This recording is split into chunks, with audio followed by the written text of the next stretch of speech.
Hello everyone, welcome back to our channel. Today I'll show you how to use Looker Studio templates to make your data visualization process faster and more efficient. Start by opening your browser and going to the Looker Studio website. This is your gateway to a wide range of reporting and visualization tools. On the Looker Studio homepage, look for the Template Gallery. This is your collection of pre-built templates designed to save time and effort. The gallery is usually accessible from the main menu. Browse through the templates and select one that best fits your needs.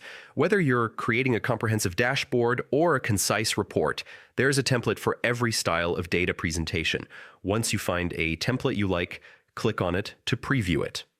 Make sure it matches your reporting style and suits the kind of data you plan to present. After confirming, click Edit and Share to start customizing.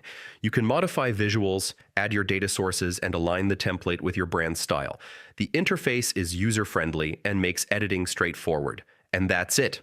Using Looker Studio templates helps you streamline your workflow, giving you more time to focus on analyzing and interpreting your data. Thanks for watching. Don't forget to subscribe for more tutorials on data visualization, and I'll see you in the next video.